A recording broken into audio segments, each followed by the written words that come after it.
नमस्कार अमित शाह जी, एएनआई के साथ बात करने के लिए धन्यवाद। आज अगरतला में मैंने देखा कि हजारों की तादाद में लोग आपके रोड शो के लिए आए थे। तो जहां पर न्यूज़पेपर रिपोर्ट्स में कह रहे हैं कि मार्जिन कम हो रहा है, लेकिन जिस तरह भीड़ें आई तो ऐसे लग रहा था कि बीजेपी जो है वो उनका चुनाव प्रचार जो है it is touching a cord among people. तो आपके हिसाब से कि बीजेपी कहां पर है त्रिपुरा में, क्या भारी हमारा सबसे अच्छा परिणाम इस बार लेकर आएंगे? तो ये अगर गठबंधन तय है तो जब गठबंधन इस तरह बन रहा है कि कांग्रेस, लेफ्ट पार्टीज, मतलब everybody get together to defeat BJP, ये एक सोची समझी अगर रणनीति है तो क्या ये आप समझते हैं इसके लिए एक it's a big challenge for the BJP? देखिए, आप पत्रकार हैं इसलिए इस तरह से सोच रही है स्मिता जी। मैं मेरी पार्टी का कार्यकर्ता हूं, मैं इसको अलग दृष्टिकोण से देखता हूं। मेरी पार्टी को इससे आत्मविश्वास बढ़ना चाहिए, क्योंकि हम इतने ताकतवर हो गए हैं कि कोई अकेला लड़ना नहीं चाहता। अगर ताकतवर हुए हैं तो हमने एक आत्मविश्वास के साथ जनता के बीच में जाना चाहिए और हमने 5 साल में जो करा है वो बताना चाहिए। जो हमने बताया अब तक के चुनाव परिणाम के अंदर, मैंने 4 रैलियां करी है, 3 रोड शो करे हैं। मैं आपको बताता हूं कि आज का रोड शो का जो दृश्य मैंने देखा है, मैं कई बार त्रिपुरा है, पार्टी अध्यक्ष के नाते भी आया हूं, कैंपेन में भी आया हूं, गृह मंत्री के नाते भी आया हूं और चुनाव के बगैर भी आया हूं, मगर ऐसा दृश्य मैंने मेरे जीवन में नहीं देखा। जी, वो मैंने देखा, भीड़ बहुत थी। लेकिन जो त्रिपुरा के जो लोग हैं वो अक्सर कहते हैं कि जो लोगों की जो सोच है वो सेंटर लेफ्ट है ज्यादातर। लेकिन पिछले इलेक्शन में आपने चलो पलटाई का जो नारा दिया था, उसके बाद क्या आपको लगता है कि विश्वास अभी भी लोगों का आपकी पार्टी पर है? देखिए, चलो पलटाई का नारा आप सरसरी तौर पर देख रहे हैं। हमने सरकार बदलने के लिए चलो पलटाई नहीं कहा था, मुख्यमंत्री बदलने के लिए चलो पलटाई नहीं कहा था, या पार्टी इन पावर बदलने के लिए चलो पलटाई नहीं किया। हमने चलो पलटाई का नारा त्रिपुरा की स्थिति बदलने के लिए दिया था और आज हमने स्थिति को बदला है। जैसे मैं आपको बताता हूं, आमतौर पर सरकारी कर्मचारियों के लिए वामपंथी दलों से बहुत सारी अपेक्षाएं होती हैं। यहां पर कई सालों से वामपंथी दल सरकार में था, 5वां पे कमीशन इनको तनख्वाह में दिया जाता था। हमने आने के बाद 7वें पे कमीशन को देने का काम किया और बजट भी अच्छे करे हैं, फिस्कल डेफिसिट बढ़ाए बगैर, तो रेवेन्यू जनरेट हुई। इसके साथ साथ हमने हिंसा को समाप्त करने का वादा किया था और हमने हिंसा को समाप्त किया है। हमने नशे के कारोबार को, जो बांग्लादेश से सीमाओं से आता है, उसको रोकने का वादा किया था। आज मैं आत्मविश्वास के साथ कह सकता हूं, हमने त्रिपुरा के अंदर नशे के कारोबार पर बड़ी कठोरता से नकेल कसी है और इसका जनता में एक अच्छा मैसेज है। और हम इस बार नारा लेकर आए हैं, त्रिपुरा शांत हो चुका है, त्रिपुरा में अब वायलेंस नहीं है, अब त्रिपुरा को समृद्ध बनाने का समय आया है। मोदी जी और माणिक शाह की ये डबल इंजन की सरकार ने वो वादे को पूरा करने के लिए भी अब तक बहुत कुछ किया है। पहले विप्लव देव जी ने किया, अब माणिक शाह जी कर रहे हैं और मोदी जी का जो केंद्र से गरीब कल्याण का थ्रस्ट है वो गांव तक परकोलेट हुआ है। माणिक जी और विप्लव जी को आपने जो चेंज किया, उससे एक इमेज भी जाता है कि कंट्रोल सब दिल्ली से होता है।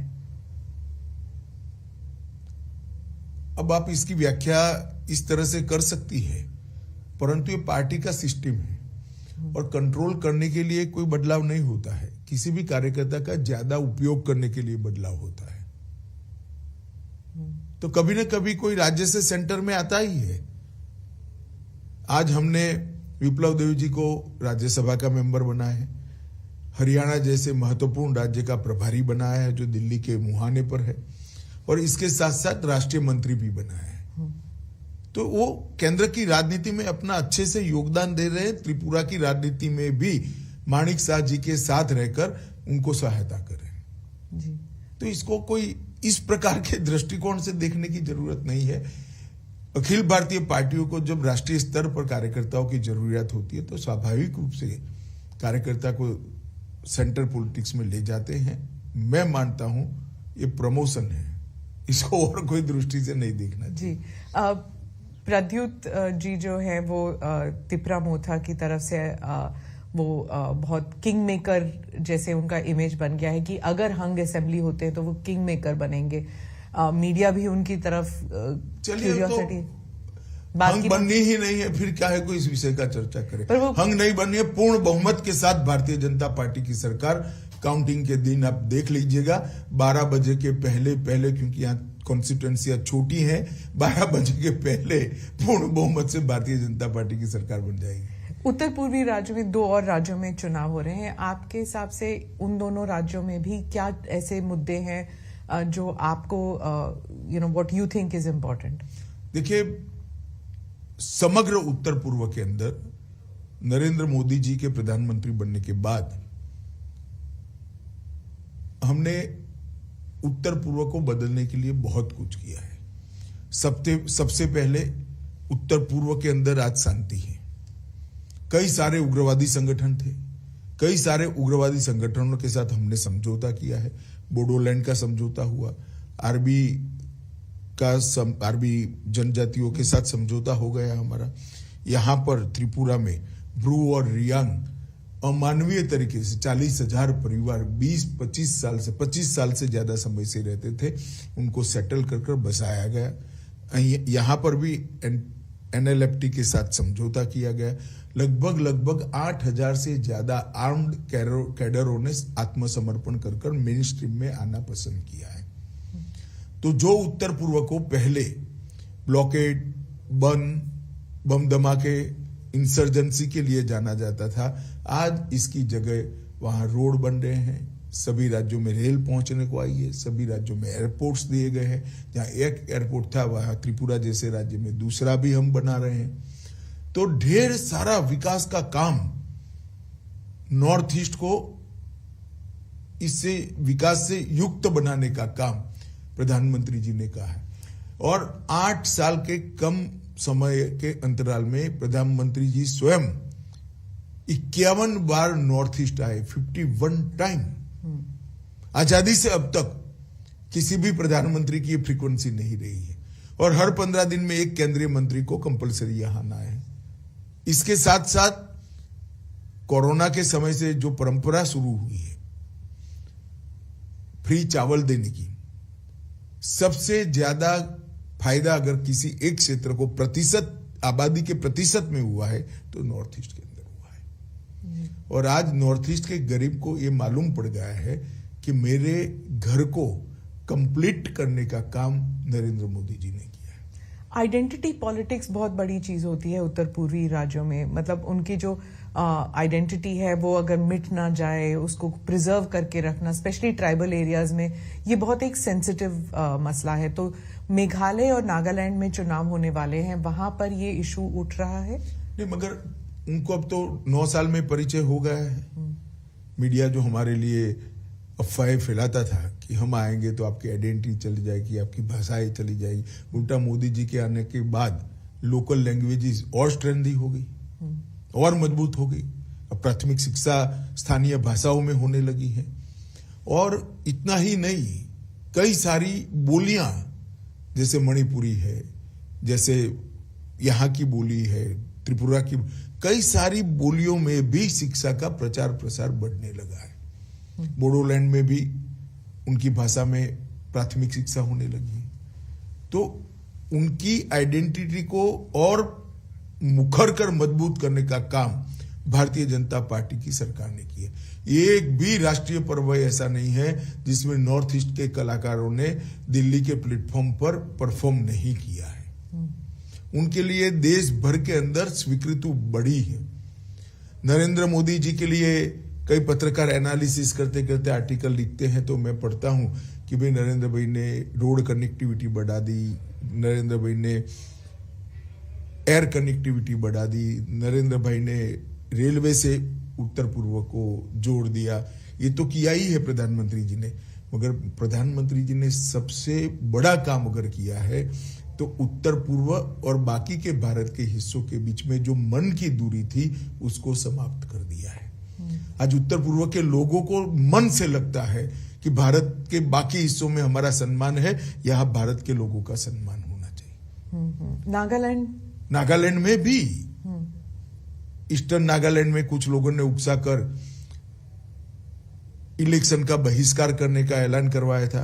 अभी एएनपीओ ने विड्रॉ कर लिया। उन्होंने कहा हमें मोदी जी पर भरोसा है। तो यही बताता है कि अब ये चीजें नहीं चलने वाली। पर वो जो अकॉर्ड है उसका अभी तक वो सुलझ नहीं पाया अभी तक। देखिए, सुलझ नहीं पाया है। अकॉर्ड किस चीज के लिए होते हैं? अकॉर्ड हिंसा बंद करने के लिए होते। हिंसा तो बंद ही हो गई है, सीजफायर है ही, और इस पर डिस्कशन चल रहा है। जब उत्तर पूर्वी राज्यों में जब इलेक्शन होते हैं, हमेशा जो ये बातें चलती हैं कि सीएए एनआरसी को लेके, लेकिन इस बार ये 3 राज्यों में चुनाव होने वाले हैं इस महीने और सीएए एनआरसी की बात ही नहीं उठ रही। आप भी नहीं उठा रहे और ऑपोजिशन भी नहीं उठा रही। नहीं, हमारा उठाने का सवाल ही नहीं है, क्योंकि यहाँ पर शेड्यूल 6 और इनर लाइन परमिट से प्रोटेक्टेड लगभग 80% से ज्यादा हिस्सा है, इसलिए इससे प्रभावित ही नहीं होता है। सर, जनजाति लोगों की जो समस्याएं हैं, उनको किस तरह दूर किया हुआ है बीजेपी ने, और ऐसा आपको क्यों लगता है कि जो जनजातीय समुदाय है बीजेपी को वोट देगी इस बार? देखिए, मैं आपको बताता हूं, जनजातीय समुदाय की बहुत सारी दिक्कतें थी। एक तो मन से वो उनकी स्वीकृति चाहते थे। नरेंद्र मोदी जी ने बड़े प्यार से जनजातियों को गले लगाने का काम किया है। इतने सालों के बाद पहली बार कोई राष्ट्रपति जनजातीय समाज से बनी है। इतने सालों के बाद पहली बार जनजातीय गौरव दिवस भगवान बिरसा मुंडा की जन्मदिन के पर मनाया जा रहा है। इतने सालों के बाद 1857 से पहले से जिन जनजातीय स्वतंत्रता सेनानियों ने देश को स्वतंत्र कराने के लिए योगदान दिया, इसके 10 बड़े बड़े म्यूजियम 200 करोड़ की लागत से बनाए जा रहे हैं। एकलव्य स्कूल लगभग 300% बढ़ जाएंगे। तो ये बहुत बड़ी उपलब्धि है। उनको लगता है कि ये सरकार हमारे लिए सोच रही है। इसके साथ साथ देश भर के जो गरीबों को फायदा हुआ, वो पूरा फायदा जनजातीय समाज को किसी भी भेदभाव के बगैर मिला है। मैं स्पष्टता से कह सकता हूं, कांग्रेस के शासन में नहीं होता था। आज गरीबों को घर मिल रहा है, तो क्योंकि जनजातीय समाज में सबसे ज्यादा गरीबी थी, सबसे ज्यादा फायदा उनको हुआ है। घर में पानी पहुंच रहा है, उनके घर में बरोबर पहुंच रहा है। गैस का सिलेंडर मिला है, उनको भी मिल रहा है। 5 लाख तक का हेल्थ का कार्ड मिल रहा है, तो उनको भी मिल रहा है। मुफ्त चावल उनको भी मिल रहा है। ढेर सारी चीजें जो मोदी जी ने आम गरीबों के लिए की, इसका किसी भी भेदभाव के बगैर उसका फायदा जनजातियों को मिला है। और जनजाति को भी अब विकास का अनुभव होने लगा है कि हमें गुमराह कर झगड़ा लगाकर हाथ में हथियार थमा दिए गए, मगर हमारा कल्याण नहीं हुआ, पीढ़ियां बर्बाद हो गई। आज शांति के कारण डेवलपमेंट संभव हुआ है। शांति के कारण जनजाति के बच्चों का शिक्षा समाप्त हुआ है, और शांति के कारण रोजगारी भी बढ़ी है। और ये जो नरेंद्र मोदी जी का संदेश है, विकसित नॉर्थ ईस्ट, पूरे भारत में इंजीनियरिंग अजूबा माने जाएंगे। इस प्रकार के double decker bridge north east के अंदर बने हैं। 2024 के पहले नॉर्थ ईस्ट की सभी राजधानी रेल और एयर इससे जुड़ जाएगी। ये कोई छोटी बात नहीं है। जी, आप मिलिटेंसी की बात करते हैं, तो मैं अब दक्षिण की ओर रुख करती हूँ। आप सैटरडे को, शनिवार को आप कर्नाटका में थे और आपने पीएफआई की बात की कि बीजेपी की सरकार है जिसने पीएफआई को बैन किया, और थोड़ा सा उसमें विवादास्पद बयान ये भी था कि कांग्रेस जो है वो पीएफआई को उकसा रही थी। तो वहां पर जो कर्नाटका के जो कांग्रेस लीडर्स हैं वो इस बात से काफी नाराज हैं कि ये टिपिफाई किया आपने कि कांग्रेस और पीएफआई एक थी। मैंने ऐसा नहीं किया कांग्रेस और पीएफआई एक थी। मैंने ये कहा कि पीएफआई के कैडर पर अलग अलग प्रकार के केस थे, वो केस को समाप्त करने का प्रयास कांग्रेस सरकार द्वारा किया गया, जिसको कोर्ट ने रोका है। अब इसमें इनको बुरा लगाने जैसा क्या? या तो आप प्रयास न करते, प्रयास करोगे तो सुनना पड़ेगा। और दूसरी ओर हमने पीएफआई को बैन किया है। सफलतापूर्वक बैन किया है। और मैं मानता हूं कि पीएफआई इस देश में धर्मांधता और कट्टरता बढ़ाने वाला ऑर्गेनाइजेशन था। टेररिज्म का एक प्रकार से रॉ मटेरियल तैयार करने का वो लोग प्रयास कर रहे थे। कई ऐसे डॉक्यूमेंट मिले हैं जो बताते हैं कि इनकी गतिविधियां देश की एकता और अखंडता के लिए अच्छी नहीं थी। तो हमने वोट बैंक की पॉलिटिक्स से ऊपर उठकर इस पर कठोरतापूर्वक बैन लगाने का फैसला किया है। पर इतने साल क्यों लग गए? मतलब सब जानते थे, खासकर कर्नाटका में सब जानते थे कि पीएफआई जो है वो टेररिज्म के साथ थी। देखिए, एक समय था जब पीएफआई दक्षिण कर्नाटक और केरल का प्रॉब्लम था। जब हमने बैन लगाने का फैसला दिया इस वक्त कि पीएफआई ने देश भर में अपना काम फैलाने का शुरुआत भी कर दी थी, काफी हद तक फैला भी चुके थे। और कुछ इस प्रकार की एजेंसियों के पास सूचनाएं भी आई जिसमें देरी करना या शंका का लाभ देना ठीक नहीं था। इसलिए हमने इस पर निर्णय किया और कठोरता के साथ बैन लगाया है और बहुत अच्छे तरीके से समाज में कोई रिएक्शन आइदर और साइड से नहीं आया है। जी, आप पुत्तूर गए थे और वहां पे आपने भारत माता मंदिर का उद्घाटन भी किया था। ये दूसरा है शायद भारत माता मंदिर। तो वहां पे चर्चा शुरू हो गई है कि चुनाव प्रचार शुरू कर दिया अमित शाह जी ने और एक कॉकटेल बना रहे हैं, हिंदुत्व कम पेट्रियोटिज्म, इस सब का मिला के। देखिए, बड़ी दुर्भाग्यपूर्ण स्थिति है कि भारत माता का मंदिर कोई जो बनाता है जिसमें तात्या टोपे से लेकर सावरकर जी से लेकर एक्का तक, परमवीर चक्र एक्का तक की तस्वीरें लगी हैं और भारत माता का मंदिर बनाने का जो प्रयास हुआ है, मैं आपको कहता हूं, आप भी कभी समय मिलिए तो जाइएगा। आप तो कर्नाटक से ही हैं। इतने अच्छे एटमॉस्फेयर में वो मंदिर को इतना शांत, क्लीन और नीट बनाया है जिस ट्रस्ट ने बनाया है, मैं तो उसको बहुत बहुत साधुवाद देना चाहता हूं। और अगर वो भारत माता के मंदिर में जाने से मुझ पर कोई आरोप लगता है तो सभी आरोपों को मैं स्वीकार भी करता हूं और स्वागत भी करता हूं। सिद्धरामैया जी और डीके शिव कुमार कह रहे हैं कि आप अमित शाह जी और मोदी जितनी बार भी आए, कर्नाटका के लोगों ने तय कर लिया है कि बीजेपी की सरकार नहीं आएगी इस बार। चलिए, वो तो ऐसा ही कहेंगे, हमारे लिए अच्छा नहीं कहेंगे क्योंकि हमारे सामने वो चुनाव लड़ रहे हैं। मगर कर्नाटक के अंदर पूर्ण बहुमत की भारतीय जनता पार्टी की सरकार बनने जा रही है। मैं कर्नाटक 4 बार गया हूं विगत 2 महीने, 5 बार गया हूं विगत 2 महीनों में। मैं आपको बताता हूं, मैंने जनता की पल्स देखी है, नरेंद्र मोदी जी की लोकप्रियता देखी है। वहां पर बहुत बड़ा मैंडेट भारतीय जनता पार्टी को मिलने जा रहा है। तटीय और दक्षिण कर्नाटका में तो होल्ड था ही बीजेपी का, लेकिन आप मानते हैं कि बाकी इलाकों में भी? नहीं, उत्तर कर्नाटक और हैदराबाद कर्नाटक में भी मैं जाकर आया हूं। जी जी। और मैंने शुरुआत तो मांड्या से करी है। मांड्या में इतनी बड़ी रैली भारतीय जनता पार्टी की कभी नहीं हुई। तो मांड्या की जनता भी अब परिवारवादी पार्टियों से खिसक कर भारतीय जनता पार्टी के डेवलपमेंट के पॉलिटिक्स को एक्सेप्ट करती है। मैं मानता हूं बहुत शुभ चिन्ह है कर्नाटक की राजनीति के लिए। जेडीएस जो है वो भी कह रही है कि हम पर परिवारवाद का आरोप लगाते हैं अमित शाह जी, लेकिन उनके पार्टी में भी तो इतने सारे लोग हैं जो second generation, third generation politicians हैं। देखिए, सेकंड जनरेशन, थर्ड जनरेशन में जो काम करते हैं ऐसे लोग मेरी पार्टी में भी है जी। मगर मेरी पार्टी में ऐसा नहीं है कि पार्टी का अध्यक्ष उसके बाद उसी के परिवार का व्यक्ति अध्यक्ष बनेगा या तो पूरा का पूरा परिवार एमपी या एमएलए बन जाएगा। ये किस प्रकार की कंपैरिजन है? पूरी डेमोक्रेटिक सिस्टम को आपने समाप्त कर दिया है। इस प्रकार के आंख में धूल झोंकने वाले बचाव जनता के सामने रखकर आप परिवारवाद को छुपा नहीं पाओगे।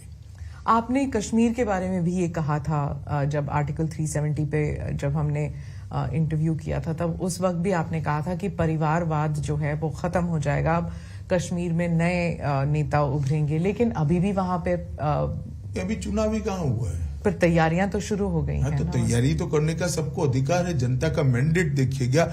अब ये जो पंच सरपंच चुनकर आए हैं इसमें से ही नया नेतृत्व इमर्ज होगा वहीं से कश्मीर के नेता निकलेंगे। सर, जहां पर आप ऑपोजिशन की पार्टीज पर परिवारवाद का आरोप लगाते हैं, वहीं कांग्रेस जो है अब आप पर, आपकी पार्टी पर, आप पर नहीं, आपकी पार्टी पर मित्रता का आरोप लगा रही है कि मित्र, बीजेपी के जो मित्र हैं, अडानी जी के बारे में कहा जाता है कि उनको सभी कॉन्ट्रैक्ट्स मिल रहे हैं और बीजेपी जो है उनका जो डिफेंस है वो इतना नहीं है, इतना स्ट्रांग नहीं है। अभी सुप्रीम कोर्ट ने केस का संज्ञान लिया है। देश की कैबिनेट के सदस्य नाते जब सुप्रीम कोर्ट ने किसी मैटर को सीज किया हो, उस वक्त मेरे लिए बोलना ठीक नहीं होगा, परंतु इसमें बीजेपी के लिए कुछ छुपाने को नहीं है और ना किसी बात से डरने की जरूरत है। जी, निर्मला जी ने भी कहा था संसद में कि हमें कांग्रेस से करप्शन के बारे में सीखने की जरूरत नहीं है, कि मतलब वो हमको जो पाठ पढ़ाने की कोशिश कर रहे हैं, हमको आपसे सीखने की जरूरत नहीं है, ये उन्होंने संसद में कहा था। लेकिन राहुल गांधी जी की पूरी स्पीच जो है सिर्फ अदानी अदानी अदानी पर था। अब वो तो उनको क्या स्पीच देनी, उनको सोचना चाहिए। इनकी जो स्क्रिप्ट लिखते हैं इन लोगों को सोचना चाहिए, इसमें मैं कुछ नहीं कर सकता। क्योंकि वो कह रहे हैं कि जब उन्होंने भारत जोड़ो यात्रा की, वो कह रहे हैं कन्याकुमारी से लेके कश्मीर तक लोग यही कह रहे हैं कि बीजेपी जो है वो पहले एंटी करप्शन थी, लेकिन अब उनमें क्रोनी कैपिटलिज्म वाली बात शुरू हो गई है। सवाल ही पैदा नहीं होता। एक भी आरोप भारतीय जनता पार्टी पर आज तक कोई नहीं लगा पाया है। उनके जमाने में उन्हीं की एजेंसियों ने, चाहे कैग हो चाहे सीबीआई हो, उन्होंने करप्शन का संज्ञान लेकर केस रजिस्टर किए थे। 12 लाख करोड़ के करप्शन के घोटाले किए थे। जो इदारे हैं, जो सिस्टम है, उनके बारे में भी कहा जाता है कि कांग्रेस कहती है कि बीजेपी ने सारे सिस्टम्स को अपने कब्जे में ले लिया, इसलिए कोई इंक्वायरी नहीं होगी, कोई इन्वेस्टिगेशन नहीं हो सकती। कोर्ट में जाए ना, कोर्ट में नहीं जाते हैं। मैंने तो पेगासिस में भी कहा था, आपके पास प्रूफ है तो आप कोर्ट में चले जाइए। ना गए, वो सिर्फ शोर शराबा करना चाहते हैं। कोर्ट तो हमारे कब्जे में नहीं है। जो लोग गए, पेगासिस का संज्ञान भी लिया था, कोर्ट ने जजमेंट भी दे दिया, कुछ जांच भी कर ली। बीजेपी के स्पोक्स पर्सन्स कह रहे हैं कि हर इलेक्शन से पहले ऐसे एक इंटरनेशनल कंस्पिरेसी होता है। पहले रफाल था। देखिए स्मिता जी, मैं बीजेपी के स्पोक्स पर्सन को इसका जवाब देने दीजिए। मैं आपको बताता हूं, सुप्रीम कोर्ट ने इसका संज्ञान लिया है। इस बारे में मैं कम से कम अभी बात करना नहीं चाहूंगा। क्या कोई कंस्पिरेसी है सर, जैसे बीबीसी का डॉक्यूमेंट्री हो या फिर ये सब, ये हिंडनबर्ग का रिपोर्ट हो, क्या आप भी ऐसे देखते हैं कि कोई? देखिए, सत्य जो होता है इस पर 1000 कॉन्स्पिरेसी कर लो, कुछ नहीं होता है। वो करोड़ों सूर्य की भांति तेजस्वी बनकर ही बाहर आता है। ये तो मोदी जी के पीछे 2002 से कर रहे हैं और हर बार मोदी जी मजबूत होकर, सच्चे बनकर और जनता की ज्यादा लोकप्रियता हासिल कर बाहर आए हैं।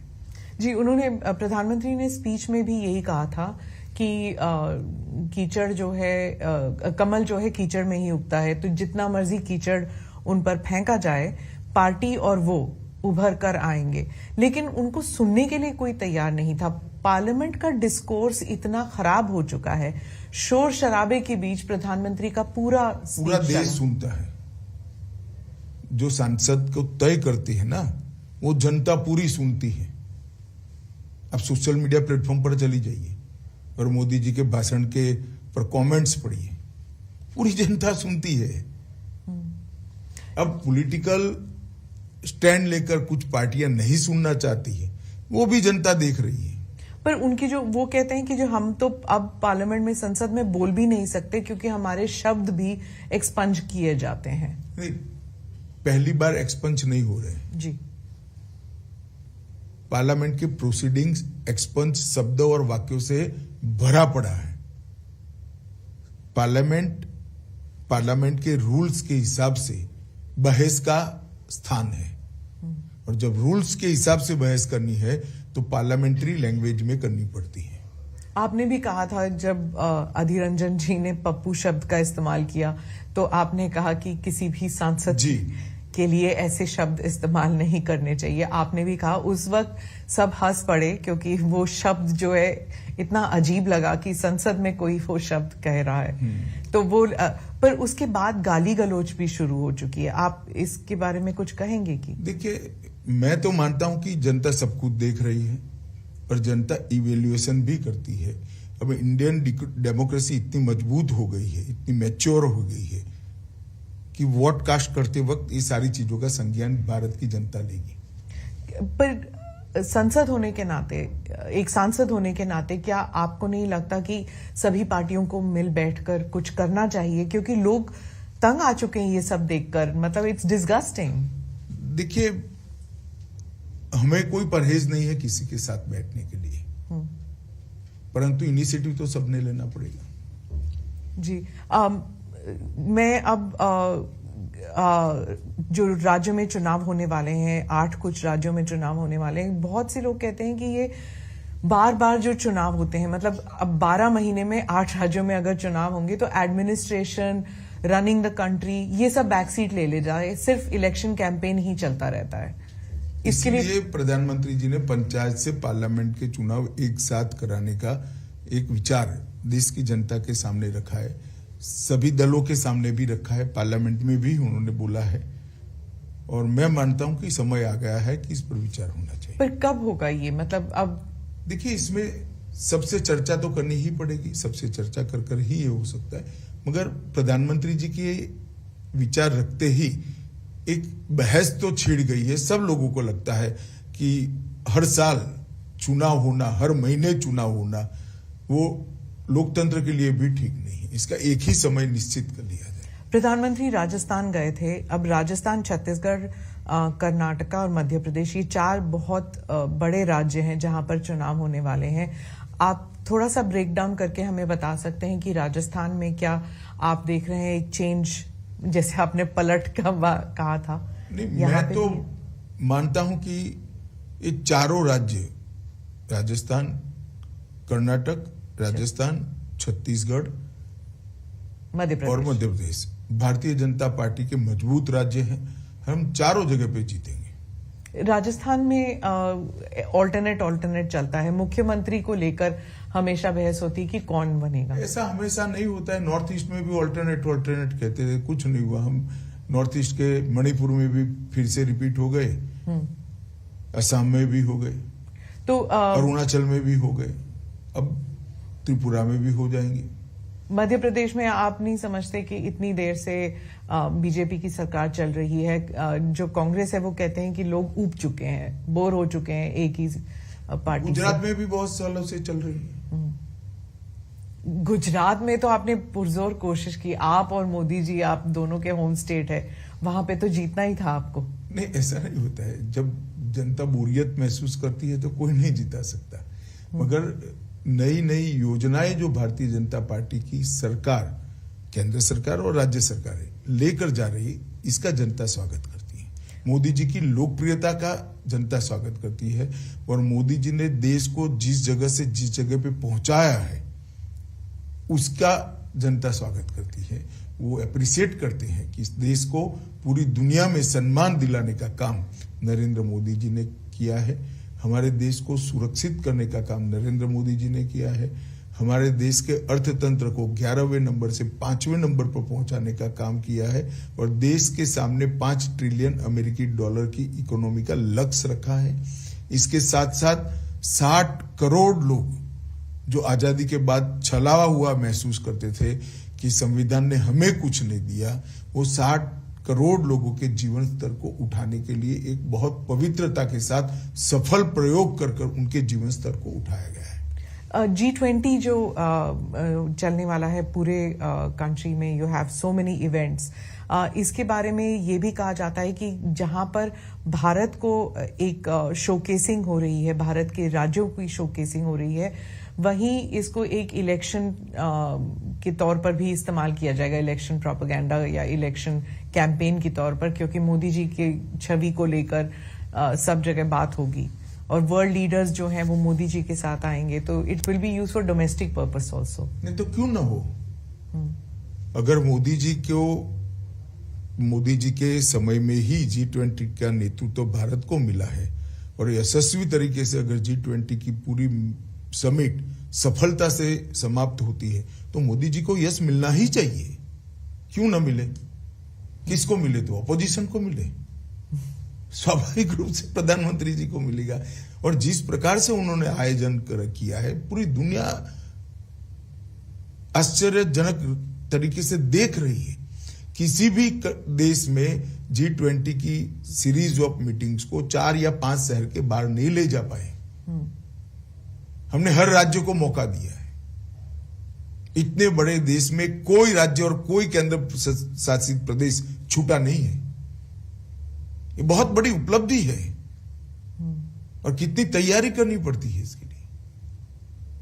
और आज समग्र भारत की विविधता का, अलग अलग हमारी संस्कृतियों का, अलग अलग खान पान, अलग अलग वेशभूषा, अलग अलग प्रकार की भाषाओं का मैसेज लेकर पूरी दुनिया वापस जाएगी। बीजेपी के बारे में ये कहा जाता है हर चीज जो है वो गाजे बाजे के साथ किया जाता है। G20 भी वैसे ही किया जा रहा है। कंटेंट अगर हो या ना हो, लेकिन उसको प्रोजेक्शन, उसकी मार्केटिंग बहुत अच्छी तरह होनी चाहिए। देखिए, मार्केटिंग का बेसिक सिद्धांत है, प्रोडक्ट अच्छी हो तो ही लॉन्ग टर्म में मार्केटिंग सफल होती है। ये आपने वही गुजराती वाली बात कही। बेसिक सिद्धांत है। और अगर प्रोडक्ट अच्छी है तो उसको गाजे बाजे के साथ मार्केट करना ही चाहिए। तो प्रधानमंत्री जी का जो काम है वो क्यों भारतीय जनता पार्टी का कार्यकर्ता गौरव के साथ देश और दुनिया के सामने न रखे? 75 साल के अंदर भारत को इतनी तेजी से आगे बढ़ाने के लिए जो प्रयास हुए हैं, सिर्फ प्रयास नहीं, सफलता भी मिली है, उसको गौरव के सामने देश और दुनिया, गौरव के साथ देश और दुनिया के सामने रखना चाहिए। और मैं मानता हूं ये प्रधानमंत्री जी का सिर्फ गौरव नहीं हो रहा है, पूरे भारत का हो रहा है। ये भी कहा जाता है कि बीजेपी जो है वो जम्मू कश्मीर को लेकर कहा जा रहा था कि बीजेपी जो है वो इट इज राइटिंग अ री इमेजिन्ड हिस्ट्री। मतलब करंट जो है वो तो चल ही रहा है, लेकिन हिस्ट्री को भी रीराइट कर रहा है। कश्मीर को लेकर कहा जाता था और it's said about the rest of the country also कि आप जो हैं वो you are talking about a past which you want to erase a certain past, कि मुगलों को इरेज कर देते हैं, जो नेहरू जी का कंट्रीब्यूशन है उसे इरेज किया जा रहा है। अब 370 के रेफरेंस में कहती है, सिर्फ 370 नहीं तो नेहरू जी के कारण 370 ही आया। तो हमारा तो एजेंडा है 1950 से डाला तब से है कि नहीं होना चाहिए था, इससे देश का नुकसान हुआ है और अब ये सिद्ध भी हो रहा है। जिस तरह से जम्मू कश्मीर के अंदर डेवलपमेंट हो रहा है, जम्मू कश्मीर में जिस तरह से आतंकवाद धीरे धीरे धीरे समाप्त हो रहा है, सारे आंकड़े आप देखिए, ढेर सारा परिवर्तन जम्मू कश्मीर में हो ही रहा है। और बाकी राज्यों में जो हो रहा है वहां पर भी आप जैसे कह रहे हैं कि रीनेमिंग ऑफ सिटीज, आपने लखनऊ को रीनेम करना है, हर चीज, मतलब जो मुगलों का जो कंट्रीब्यूशन है उसे हटा दीजिए, नेहरू परिवार का जो कंट्रीब्यूशन है उन्हें कंट्रीब्यूशन कोई नहीं हटाना चाहिए, ना हम भी हटाना चाहते हैं, परंतु इस देश की परंपरा को अगर कोई स्थापित करना चाहते तो इसमें किसी की आपत्ति नहीं। और जो रीनेमिंग ऑफ सिटीज की बात चल रही है, देखिए एक भी शहर ऐसा नहीं है जिसका पुराना नाम न हो और बदला है। इसको हमने बहुत सोच समझकर हमारी सरकारों ने फैसले लिए हैं और हर सरकार का विधायी अधिकार है। जी 2024 को लेकर आप समझते हैं क्या आप ऑलरेडी एक एजेंडा लेकर चल रहे हैं कि 2024 के इलेक्शन के लिए क्या मुद्दा होगा बीजेपी के लिए, क्या मैसेजिंग होगा? देश का विकास, सुरक्षित देश से अर्थतंत्र को विश्व में सबसे तेज गति से बढ़ने वाला अर्थतंत्र बनाना, भारत का गौरव समग्र विश्व के अंदर पहुंचाने का प्रयास और सफलतापूर्वक इसकी स्वीकृति आई है, और देश के 60 करोड़ गरीब लोगों के जीवन स्तर को उठाने का 8 साल के अल्पकाल के अंदर जो प्रयास किया और हम उठाने में सफल भी हुए हैं। और ढेर सारी सिद्धियां, रेलवे में आमूलचूल परिवर्तन हो रहा है, अंतरिक्ष के क्षेत्र में नई नीति बनकर आज हम अंतरिक्ष के क्षेत्र में भी लीडर बनने के लिए तैयारी कर रहे हैं। ड्रोन की पॉलिसी बनकर ड्रोन के क्षेत्र में भी हम आगे बढ़ रहे हैं। खदानों के क्षेत्र में भी बहुत सारी पॉलिसी हमने तय की है। इंडस्ट्रियल डेवलपमेंट के लिए मेक इन इंडिया को सफल बनाने के लिए, भारत समग्र विश्व में उत्पादन का हब बने, इसके लिए ढेर सारी नीतियां बनाकर इनमें सफलतापूर्वक प्रयास किया है। भारत की डिफेंस के क्षेत्र में विदेश पर की निर्भरता को 30% ये 8 साल के अंदर कम करना मैं मानता हूं बहुत बड़ी सिद्धि है। वामपंथी उग्रवाद लगभग समाप्ति के आरे पर है। जम्मू कश्मीर के अंदर आतंकवाद पर पूर्णतया हमारी एजेंसियों का कंट्रोल है, वर्चस्व है। नॉर्थ ईस्ट के अंदर पूरा एक प्रकार से जो उग्रवादी ग्रुप थे, इसके अंदर बहुत सारा समाधान कर हमने धीरे धीरे कर 8,000 से ज्यादा उग्रवादी ग्रुपों के लोगों को मेन स्ट्रीम में लाने में सफलता हुई। नॉर्थ ईस्ट पहली बार विकास का अनुभव कर रहा है। मैं तो अभी त्रिपुरा में घूम रहा हूं। आज भी एक मैं बहुत गरीब घर के अंदर भोजन करने के लिए गया था। उसने उसका टॉयलेट भी बताया, गैस का सिलेंडर भी बताया, घर में बिजली भी बताई और नल से आता हुआ पानी भी बताया और आयुष्मान भारत का कार्ड भी बताया। ये लाभार्थी स्कीम तो ये गरीब के घर में पहुंचा है सारा। और बाहरी धान का बड़ा प्लास्टिक का बोरा भरा पड़ा था। मैंने कहा माई क्या करोगी, धान को धीरे धीरे यूज करोगी कि ना, अब तो फ्री चावल मिलता है, इसको हम बेच लेंगे। सरकार धान खरीदती भी है, भाजपा की सरकार, इसको हम बेच देंगे और हमारा खाने का अनाज तो चावल तो मोदी जी भेज रहे हैं। उससे फिर तेल और सब्जियां खरीदेंगे। इससे तेल, सब्जियां, बाकी जीवन जरूरियात की चीजें उसके जीवन को वो अपग्रेड करेंगे। इसके घर में लगभग मैंने ऐसा पूछा नहीं, पर प्लास्टर वाले घर की चमक थी, अभी कलर भी नहीं लगा था, घर में प्लास्टर हो चुका है, इसको गौरव था। जी। तो ये परिवर्तन जो है, मैं मानता हूं कि 2024 में कहीं कोई स्पर्धा नहीं है। देश एक तरफा मोदी जी के साथ आगे बढ़ रहा है। परिवर्तन की राजनीति, ये आप पिछले 8 साल और अब 2 साल, लेकिन क्या आप 2024 में आप प्रिंसिपल ऑपोजिशन किसे मानते हैं? Congress led by Rahul Gandhi? ये तो देश की जनता ने तय करना है। अभी तो किसी को प्रिंसिपल ऑपोजिशन का लेबल जनता ने लोकसभा में नहीं दिया है। लेकिन भारत जोड़ो यात्रा के बाद अब तो ऐसे ही लग रहा है कि मोदी जी के खिलाफ तो अब राहुल गांधी ही खड़े होंगे, क्योंकि ममता जी वगैरह तो देखिए ना, ये 3 राज्यों में चुनाव है, कितना असर होता है। राहुल गांधी तो आए नहीं कैंपेन करने के लिए, त्रिपुरा तो आए नहीं। वो आना ना आना उनकी फुर्सत का सवाल है, परंतु परिणाम तो आना चाहिए ना। देखिए ना क्या आता है अभी काउंटिंग के दिन। लेकिन कांग्रेस 3 राज्यों में है, नागालैंड, मेघालय और त्रिपुरा, तीनों पुराने कांग्रेस के राज्य हैं। जी। कितनी मजबूती मिलती है देखते हैं परिणाम में। पर वो अब गठबंधन के साथ इलेक्शन, गठबंधन में भी तो मिलेगी, सीट शेयरिंग किया उन्होंने। हाँ। लेकिन कांग्रेस पार्टी कहती है कि राहुल गांधी के भारत जोड़ो यात्रा से बीजेपी काफी रैटल हो गई है, डर गई है कि राहुल गांधी का इमेज चेंज हो गया है। चलिए, वो उनका एक विचार है। मैं नहीं मानता कि इस प्रकार की बातों को देश की जनता सही मानती है। जब आप होम मिनिस्टर बने थे, आपका क्या गोल था और आप उसको अचीव करने में किस हद तक कामयाब रहे हैं? इस प्रकार से सिमट कर कहना मेरे लिए बहुत कठिन होगा, परंतु मैं इतना निश्चित मानता हूं कि मोदी जी के नेतृत्व में भाजपा सरकार ने जो नीतियां बनाई है, वो नीतियों ने भारत को विश्व के फलक पर पहुंचाने का काम किया है। भारत के अंदर ढेर सारे सकारात्मक परिवर्तन हुए हैं।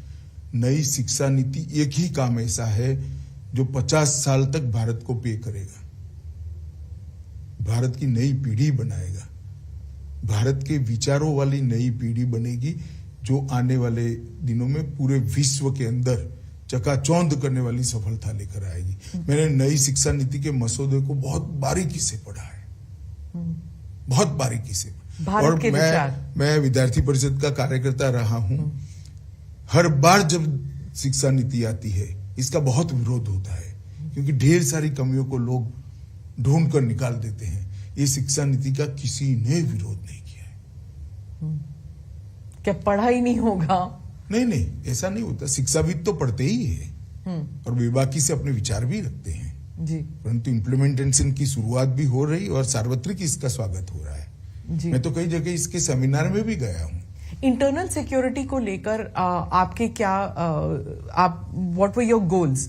जैसे आपने 370 वाला किया, आपने आर्टिकल 370 वाज प्राइम आपके उसमें, तो इसके अलावा जम्मू कश्मीर के अलावा नक्सलवाद को खत्म करना क्या था? 3 हॉटस्पॉट वाले जगह थी इंटरनल सिक्योरिटी की दृष्टि से। मोदी जी के 9 साल के शासन में तीनों जगह पर शांति प्रस्तापित होने लगी है। वामपंथी उग्रवाद बिहार और झारखंड लगभग समाप्ति हो चुकी है। छत्तीसगढ़ में भी हमने सिक्योरिटी वैक्यूम को भरा है। मुझे भरोसा है कि बहुत कम समय के अंदर भी ही वहां पर हमें सामान्य स्थिति बनाने में, बहाल करने में फायदा होगा। 20 साल के बाद पहली बार हताहत होने वाले नागरिक और सुरक्षा कर्मियों का योग 100 के नीचे आया है 20 साल के बाद, और 1/3 जिले रह गए। बहुत बड़ी उपलब्धि है। इसी तरह से जम्मू कश्मीर में भी टेररिज्म से रिलेटेड सभी प्रकार के आंकड़े, जब से टेररिज्म शुरू हुआ तब से लेकर आज तक सबसे अच्छी स्थिति में है। करोड़ों यात्री जम्मू कश्मीर जा रहे हैं, सुरक्षा से यात्रा कर कर वापिस आ रहे, टूरिस्ट जा रहे हैं, कोई दिक्कत नहीं है। इतने बाय एयर पैसेंजर कभी नहीं गए थे जितने अभी गए हैं। तो ये बहुत बड़ा परिवर्तन है और नॉर्थ ईस्ट में आप देख ही रही है। खालिस्तान जो मूवमेंट है, उसके जो टेररिस्ट हैं बाहर से उनको समर्थन दे रहे हैं। इंटरनली इंडिया में भी जैसे चंडीगढ़ में भी कुछ लोग निकले थे बाहर। वायलेंस बढ़ता जा रहा है। खालिस्तान जैसे वर्ड फिर से इस्तेमाल होने लग गए हैं। देखिए, ये सालों से होता है। हम इस पर गंभीरता से वॉच बनाए रखे हुए हैं। पंजाब सरकार से भी हमारी चर्चाएं होती है। सभी एजेंसियों का कोऑर्डिनेशन अच्छा है। मुझे विश्वास है कि हम इसको पनपने नहीं देंगे। क्या हम कनाडा, यूके इन सब से इंटरनल सिक्योरिटी को लेकर उनसे बात कर रहे हैं हम? देखिए स्मिता जी, इस प्रकार की बातों को सार्वजनिक रूप से प्रकट करना न नेशनल सिक्योरिटी के लिए अच्छा है, न गृह मंत्री के लिए अच्छा है। जी, वो मैं समझती हूँ, लेकिन लोगों को डर जरूर लगता है कि फिर से 80 का दशक फिर से। हमारी क्रेडिबिलिटी है, किसी को डरने की जरूरत नहीं। जी, आप राउंड अप अगर हम करें कि इंटरनल सिक्योरिटी के मामले में हम लोग जब आपकी सरकार आई 2014 से और अब तक सबसे एक खास उपलब्धि आप कौन सी मानेंगे? कहा ना, तीनों थिएटर के अंदर बहुत बड़ा बदलाव आया है जी। 8000 से ज्यादा इंसर्जेंसी ग्रुप के लोगों ने नॉर्थ ईस्ट अकेले में हथियार डाले हैं। ये आंकड़ा 22 साल के बाद 100 से कम हुआ है। जिले बहुत सारे मुक्त कर दिए गए। यहां से अब सफा 60% से ज्यादा क्षेत्र के अंदर उठा लिया गया है नॉर्थ ईस्ट में से। यही बताता है कि स्थिति अच्छी है। करोड़ों यात्री, टूरिस्ट और यात्री जम्मू कश्मीर का टूर कर दर्शन कर अमरनाथ का और वैष्णो देवी का सफलता से आनंद के साथ वापस। जम्मू कश्मीर में आपने कहा था कि स्टेटहुड वापस आएगा। आपने ये वादा किया था कि नहीं, मैंने बहुत स्पष्ट वादा किया था, एक चुनाव के बाद आएगा, और जम्मू कश्मीर के चुनाव। और जम्मू कश्मीर का चुनाव अभी आप नहीं कह सकते? नहीं, मैं नहीं कह सकता, मगर मतदाता सूची बनाने का काम अब लगभग समाप्ति पर है। फिर इलेक्शन कमीशन ने कॉल लेनी है। महबूबा मुफ्ती और उमर अब्दुल्ला कहते हैं कि पहले कभी ऐसे नहीं हुआ था कि कोई चुनाव नहीं हो रहे, इतने सालों साल चुनाव नहीं हो रहे हैं, and there is a system of getting things done, लेकिन वो हो नहीं रहा है। ऑर्डिनरी सिटीजन्स के घरों पर बुलडोजर चलने लग गए हैं, आर्बिट्ररी हो रहा है। देखिए, अगर मनमाने तरीके से, गैरकानूनी तरीके से कुछ भी हो रहा है तो सब कोर्ट में जा सकते हैं। एक बात, जहां तक चुनाव का सवाल है, उनको कभी क्यों पंच, सरपंच, जिला पंचायत, तहसील पंचायत के चुनाव की याद नहीं आती है? वो हमारे ही शासन में हुए हैं। 70 साल से आप लोगों ने नहीं करे थे। 3 परिवार अपना कब्जा बनाकर जम्मू कश्मीर में बैठे थे और आज ये सारे चिल्ला रहे हैं। एक भी जगह घटना होने के बाद में फारूक साहब कश्मीर से इंग्लैंड चले गए थे। किसके समय में टेररिज्म बढ़ा? किसने बढ़ने दिया? इसका जवाब उनको देना चाहिए। महबूबा जी तो कह रही हैं कि बीजेपी ने तो जम्मू कश्मीर में पैलेस्टाइन को छोड़िए अफगानिस्तान बना दिया है। चलिए, आप बहुत सीरियसली ले रही हैं उनको। लेना तो पड़ेगा ना सर, वो है जी, जी, तो जी। वो अगर वास्तविक स्थिति का आकलन कर सीरियसली लेना चाहिए। पर वो आजकल तो वही है, अभी तक तो कोई नेता उभरे नहीं है। अभी भी उमर अब्दुल्ला है और ढेर सारे महबूबा नेता है, हैं। फॉर्मर चीफ मिनिस्टर हैं। नहीं, वो तो है ही। जी एक बार बनने के बाद पूरा जीवन सभी लोग फॉर्मर रहना ही पड़ता है। जी, अच्छा, धन्यवाद अविशा जी, आपको all the best for the elections. अभी सालों से एक पूरा साल आपका चुनाव प्रचार में लग चुनाव जाएगा। अब परिणाम आए तब देख लेना। मोदी जी के नेतृत्व में भारतीय जनता पार्टी बहुत यशस्वी होकर इस चुनाव में बाहर आएगी और आगे वाले 23 में चुनाव जो आ रहे हैं वहीं भी हमारे चारों राज्य अच्छे हैं, हम बहुत अच्छे से परफॉर्म करेंगे। मीडिया को अगर आप देखें तो वो तो कह रहे हैं कि नेक टू नेक चल रहा है त्रिपुरा में। चलिए, मुझे लगता है जो मैंने बताया, हर बार मीडिया हमारे साथ शुरुआत तो नेक टू नेक ही करता है। अच्छा, धन्यवाद। धन्यवाद।